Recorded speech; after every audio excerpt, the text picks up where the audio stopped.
ইন্দাল হামদুলিল্লাহ ওয়াসসালাতু ওয়াসসালামু আলা মান লা নাবিয়্যা বা'দা আম্মা বা'দ। সম্মানিত প্রিয় দর্শকবৃন্দ, আজকে আপনাদের সাথে আলোচনা করব ঈদের নামাজ মসজিদে আদায় করা বৈধ হবে কিনা বা জায়েজ আছে কিনা। তো সম্মানিত প্রিয় দর্শকবৃন্দ, এই বিষয়টি জানতে হলে আমাদেরকে চলে যেতে হবে হুজুরে পাক সাল্লাল্লাহু আলাইহি ইসলামের হাদিসের দিকে। হুজুরে পাক সাল্লাল্লাহু আলাইহি ইসলাম হাদিসের মধ্যে কি বলেছেন? বুখারী শরীফের 956 নম্বর হাদিসের মধ্যে রয়েছে, কানা রাসূলুল্লাহ সাল্লাল্লাহু আলাইহি ওয়াসাল্লাম ইয়াখরুজু ইয়াউমাল ফিত্রি ওয়াল আযহা ইলাল মুসাল্লা।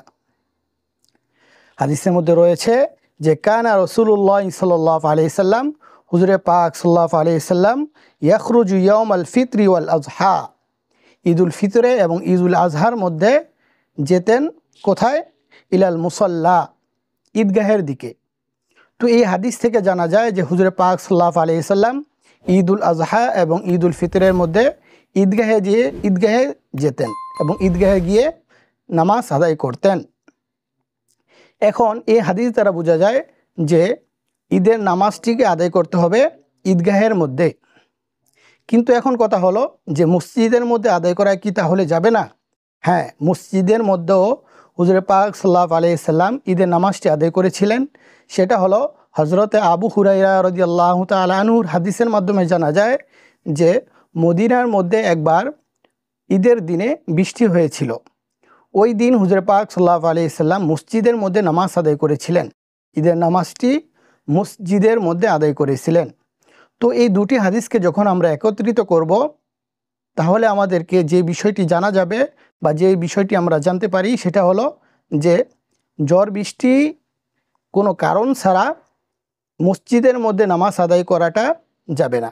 ঈদের নামাজ যদি ঝড় বৃষ্টি হয় তাহলে সে কারণে মসজিদের মধ্যে আদায় করা যেতে পারে। কিন্তু যদি এরকম থাকে যে ঝড় বৃষ্টি নাই বা কোনো কারণ ছাড়া মসজিদের মধ্যে আদায় করাটা এটা বৈধ নয়। কেননা ঈদের নামাজ এটা ময়দানের মধ্যে ঈদগাহের মধ্যে আদায় করা মুস্তাহাব এবং সুন্নাহ। আর শরীয়তে যে সমস্ত বিধানগুলো রয়েছে, যেরকম একটি মহল্লার মধ্যে যে সমস্ত মানুষ রয়েছেন তারা প্রত্যেক দিন 5 বার একত্রিত হওয়া, যেরকম পাঞ্জেগানা নামাজের জন্য পাঞ্জেগানা মসজিদের মধ্যে তারা 5 ওয়াক্ত নামাজ আদায় করার জন্য একই গ্রামের লোক একসাথে দিনে 5 বার একত্রিত হয়ে থাকেন। ঠিক তেমনিভাবে কয়েকটি মহল্লার মানুষ একত্রিত হয়ে একটি জামে মসজিদের মধ্যে একত্রিত হয়। কেন? জামে মসজিদ হলো এরকম একটি মসজিদ যেখানে কয়েকটি গ্রামের মানুষ একত্রিত হয়ে তারা নামাজ আদায় করবে।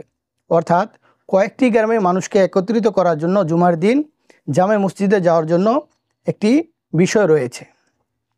আর ঈদের নামাজটি সেটা হলো যে আল্লাহ রাব্বুল আলামিন মানুষকে ঈদের নামাজের জন্য যে বিধানটি দিয়েছেন সেটা হলো যে কয়েকটি জামে মসজিদের মানুষ একত্রিত হয়ে একটি জায়গার মধ্যে সমবেত হবে এবং ওই জায়গার মধ্যে তারা নামাজটি আদায় করবে। তো ঈদগাহের যাওয়া এবং ঈদগাহের মধ্যে নামাজ আদায় করা এটা হলো ঈদের নামাজের জন্য একটি বড় আমল। তো আল্লাহ রাব্বুল আলামিন আমাদের সকলকে এই বিষয়টিকে সুন্দরভাবে বুঝে ঈদের নামাজকে ঈদগাহের মধ্যে গিয়ে আদায় করার তৌফিক দান করুন। এই মাসালাটি বলার মেন উদ্দেশ্য হলো যে আমাদের সমাজের মধ্যে অনেক সময় দেখা যায় যে কোনো কারণ ছাড়াই যে যার মসজিদের মধ্যে ঈদের নামাজটি আদায় করে থাকেন। তো এই যে কোনো কারণ ছাড়া মসজিদের মধ্যে ঈদের নামাজ আদায় করা এটা করা যাবে না। যদি এরকম হয়ে থাকে যে বিশেষ কোনো কারণ থাকলে, ঝড় বৃষ্টি থাকলে, তাহলে সেই জন্য মসজিদের মধ্যে ঈদের নামাজটি আদায় করা যেতে পারে।